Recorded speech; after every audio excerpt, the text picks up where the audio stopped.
जो एक adventure miss adventure बल्कि भारत का एक और देख लिया वो ये कि पाकिस्तान एक दुष्ट देश है। पटेल ने कहा कि पाक आतंकवाद को पनाह देता है और पूरे इलाके में अशांति फैलाता है। The whole world has heard Pakistan's Defense Minister Khwaja Asif admitting and confessing Pakistan's history of supporting, training and funding terrorist organizations in a recent television interview. Pakistan हो या इंडिया, दोनों के यहाँ जो टेंशन है ये मिलिट्री से ज़्यादा पॉलिटिकल बन गई हुई है। तो यूएन में भारत ने कहा पाक एक दुष्ट देश है और किस तरह वो अशांति फैलाता है। 22 अप्रैल को जनाब अटैक होता है कश्मीर रेजिस्टेंस फ्रंट या टीआरएफ, जिसे लश्कर तैयबा की एक ब्रांच समझा जाता है। This open confession surprises no one and exposes Pakistan as a rogue state fueling global terrorism and destabilizing the region. Bharat ने जो बयानिया बनाने की कोशिश की है, जिस तरह उन्होंने पहले ही दिन जब ये अटैक हुआ है पहलगाम का।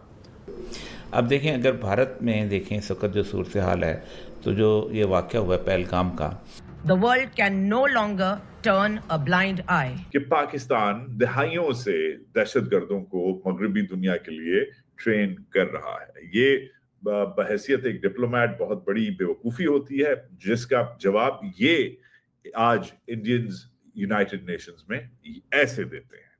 अब इस सब में चीन जो है वो दोनों ममालिक को कहता है कि exercise restraint. United states express करता है अपना कंसर्न, मगर सदर ट्रंप जो है वो डिस्टेंस थोड़े से रहते हैं और कहते हैं कि भाई ये 1500 1500 साल से मसला चल रहा है।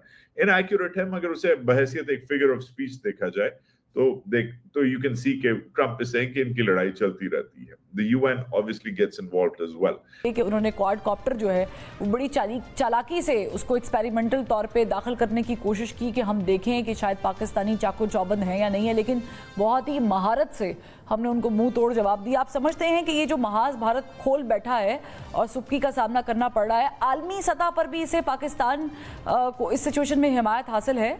ये पाकिस्तान पहुंचने वाली उस मुबैना खेप की जिसने भारत के साथ कशीदगी का जो सारा माहौल था वो बदल के रख दिया, और ये एक तरह से गेम चेंजर साबित होना ही जा रहा है। मुबैना क्यों कहा है वो भी मैं आगे चल के आपको बता देता हूँ। जंग का राग अलापने वाले भारत के अंदर जो है वो जूतियों में दाल क्यों बटने लगी है, और इन नाजुक हालात में ख्वाजा आसिफ की ज़ुबानबंदी क्यों ज़रूरी हो गई। तो ख़तरा ये होता है कि फिर मिलिट्री एक्शन हो जाता है, तो फिर रास्ता को नहीं रहता।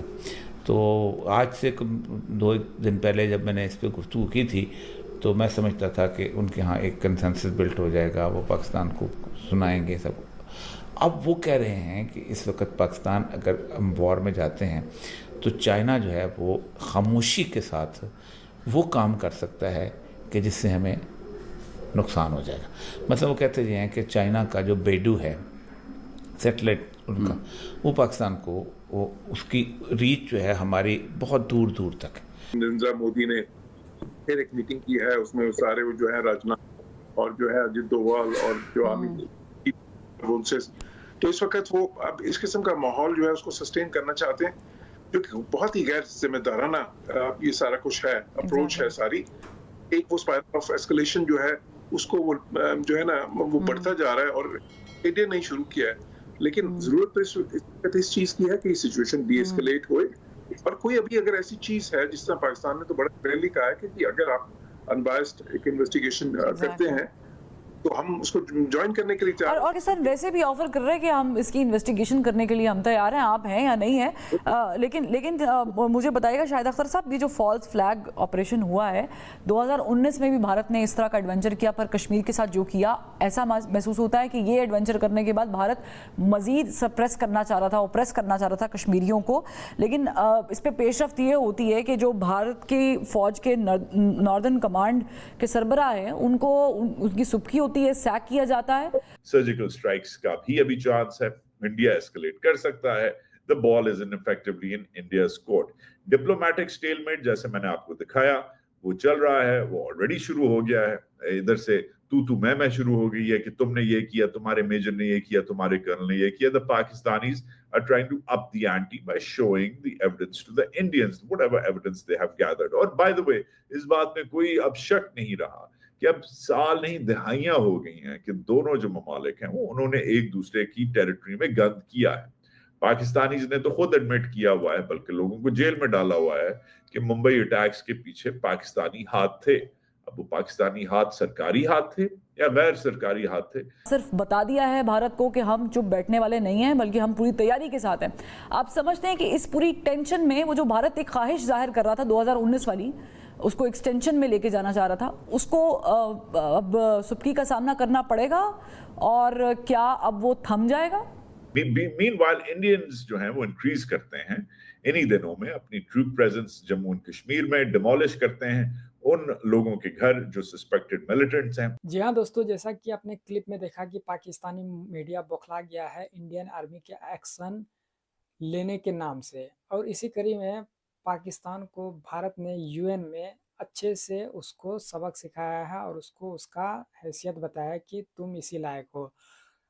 भारत ने कहा कि आतंकवाद पे पाक रक्षा मंत्री का जो कबूलनामा हुआ है, जो अभी रिसेंट में ही इंटरव्यू दिया था स्काई न्यूज़ को, ठीक है, उसमें कहा कि हम 3 डेकेड्स यानी मतलब समझिए 30 साल से तकरीबन वो आतंकवाद को पाल रहा है, पोस रहा है। किसके लिए? तो पैसे के लिए, और वो अभी तक चल रहा है, और वो अपने घर को तो तबाह कर ही रहा है, और साथ ही साथ आस पड़ोस का जो देश है उसको भी तबाह करने पे एक तरह से लगा हुआ है। यानी उसका कोई दीन धर्म होता है ना, उस टाइप का कुछ नहीं है।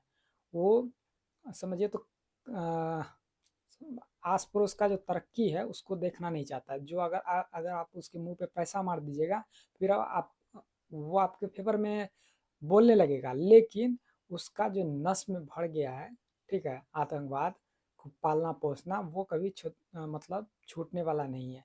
इसीलिए भारत ने मतलब शुरू से ही पाकिस्तान को अच्छे से समझिए तो कटघरे में लाया और दुनिया को बताया है कि आतंकवाद का जो फैक्ट्री है वो पाकिस्तान से ही निकलता है। वहाँ पे दुनिया भर में बहुत लोग इंजीनियर, डॉक्टर, सीईओ तक बनाते हैं, ठीक है, लेकिन वहाँ पे यही सब क्या बोलते हैं, आतंकवादी का फैक्ट्री चलते रहता है, ठीक है। वहाँ मुजाहिदीन बनता है, मतलब समझिए तो धर्म के नाम पे उनको कि 72 हुर मिलेगा, ये मिलेगा, ये सब बोल बोल के भड़का के और दूसरे देश में भेजता है, ठीक है।